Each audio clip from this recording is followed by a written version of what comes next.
Hey guys, welcome to the first video of the new year, and welcome back to Bloomington. I thought today we would talk about private teachers. How to find them, how to contact them, what you should be doing, how to pick them, everything like that. So yeah, I think the first thing is, how do I contact one? And this is a little different between the levels, so if you're in high school, I will tell you that side of things, and if you're going into college or contacting professors at a college, I will tell you that. So when you're in high school, you're probably studying with someone who's just a private teacher, someone like me even, who has a private studio. So how do you contact them? You guys know that I go by Robin, but if you didn't know that, what would you do? The first thing you do is make sure you know whether they have a doctorate or not. If they do have a doctorate, it's easy. Just refer to them as doctor, their last name. If they don't have a doctorate, then it's harder, especially for women or people who present as women, because there's the 3 different titles you can use. Generally, Ms. is neutral in terms of being married or not married. Do not use Miss. Just don't do it. Most of the time, I would use Ms. Mrs. is kind of hard because it usually implies marriage. But if you emailed me as Mrs. Makesons, I would be a little confused, but I wouldn't worry about it. Don't use their first names right off the bat. And for male presenting people, just use Mr. if they don't have a doctorate. Most of the time, they'll respond with what they want you to call them afterwards. Like in their second email, they'll respond with what they should call you, what you should call them, sorry. And if not, you can ask, like, what would you like me to call you? But honestly, when you're in high school, most of the time you're going to be using their last name. As you get older, and like now that I am no longer studying with my private teachers from high school, I refer to them by their first names, but that's because most of the time they're more colleagues and contacts rather than my teachers now. When you're going into college and you're contacting a professor who teaches at a school, things get easier because you should just use professor in your first email. No matter what you know about them, whether you know what they should be called by or not, like if you have a friend who studies there who tells you what they want to be called, just email them as professor, their last name. Once you get a relationship with them, they should tell you what they want you to call them. For example, in the first meeting of the year every year, our professors, who are Professor Kate and TR, which are not easy to figure out without help, tell us what they want to be called, because TR stands for Thomas Robertello, so how are you supposed to know that right off the bat? And then Professor Kate is Professor Catherine Lucas, but she goes by Professor Kate to everyone, so, but they full on told us that. So that's helpful. In your emails to them, you want to explain who you are. So I'm a high schooler at this such and such school. I got your name for such and such situation. I would be interested in studying with you. Would I be able to take a trial lesson? If you're applying to college, you go, I'm this and this person. I'm applying to this and this program in this and this year. I'd be interested in taking a trial lesson for you. I'm going to be in town this and this time. Will you be available, and when could I take a lesson? So you always make sure that you tell them who you are, put yourself in context, and then ask for a lesson. Leave it open to them in terms of timing and everything like that, because they're working around their own schedules and their own students, but also give them some constraints in like when you're going to be there, obviously.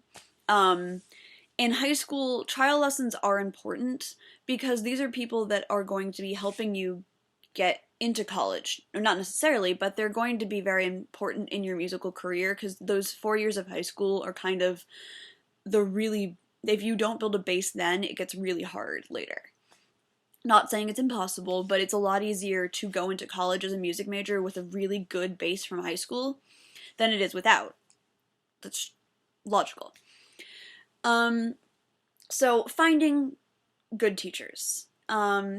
One thing is to ask the people in your school as high schoolers, who they study with. If they're people that you think are really good, ask them who they're working with, because probably their teacher has something to do with it.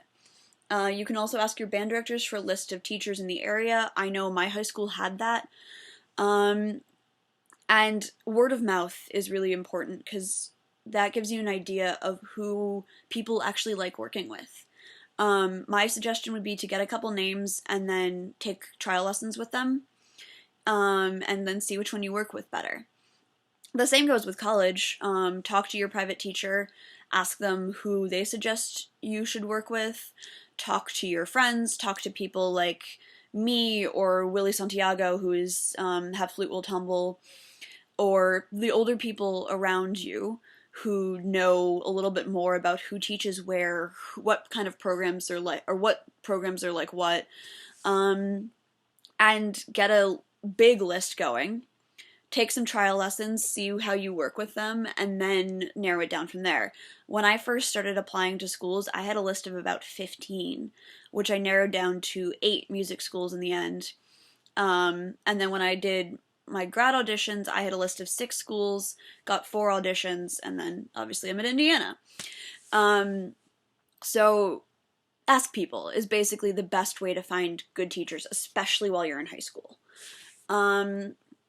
And then once you're in the lesson, what are you looking for? You're looking for someone who treats you the way you want to be talked to. If you want someone who's kind of old school and will just tell you what to do and will give you exact ideas and things like that, then great. If you're looking for someone who's a little bit more flexible, who wants to work with what you want to do and doesn't necessarily have a set curriculum or something like that, great, okay. But there's a lot of options, so you have to be listening to how they're talking to you. Are you feeling like you're being condescended towards? Are you feeling like they're not going to push you enough? Are you feeling like this is going to be really intense and you're going to be super stressed out all the time? Like, how are you feeling about the way they're working with you? And also, are the things that they're telling you making sense? Are they working? You might not be able to do everything that they're asking you to do immediately, but do you feel like you understand what they're telling you? And do you feel like it's going to help? Do they have specific things that they work on that you don't specially like? Are they very big into certain things that you're not a huge fan of? And those kinds of things are mostly for college students, but you never know. You could come to some teacher who doesn't work on repertoire at all, and you feel like you want to work on repertoire. And ask them questions, like, especially in college, ask them questions, how their lessons work, how they, assign repertoire, the kinds of opportunities you're going to get, things like that. In high school, you're more looking for how you fit in with their studio, though you can ask them, like, do you have recitals regularly? Will I get opportunities to play regularly? Do you have your students compete in competitions? Do you have them in master classes? Like, what kind of opportunities do you suggest your students take? And that's important too. If they feel like if they don't have their students playing a lot and you want to play a lot, then that's not someone you want to work with. And like, I took a trial lesson in high school with someone who told me that I shouldn't be in the youth orchestra I wanted to be in. I desperately wanted to be in this youth orchestra, so I decided to go with a different teacher who was supportive of my goal. And I made this youth orchestra, so it was great. But I felt like this person would hold me back rather than push me forward, and so I decided to go with someone else. Whether that was a good choice or not, we'll never know, but for me at the time, it's what I wanted to do. And also take into account their availability. Are they going to be gone a lot? Are they going to be there every week and you have a set lesson time and you know exactly that? Are they flexible with changing their schedules? Especially when you're in high school, you have tests and essays and God knows what else. So are they going to be accommodating in that. And how much do they cost? Are they affordable for your family? If they're not, then even if they are a really good teacher, it might not work because you won't be able to afford it, and that's not worth it either. So yeah, it's kind of a balance of whether they want to work with you and whether you want to work with them, but in the end, you're the one who's going to them for a service. And if the service they provide isn't something that you want, then why pay the money? Yeah. I like private lessons are super, super important, and a teacher that works well with you is super, super important. So I 100% recommend taking a trial lesson, even with someone that you want to study with privately in high school. That might be overkill, but it's really, really important to find someone that you work well with. Because you can't, if you have a teacher that holds you back, you're not going to succeed. I hope this is helpful, and I hope you guys all have a great start to your semester if you haven't started already, and I will see you next week.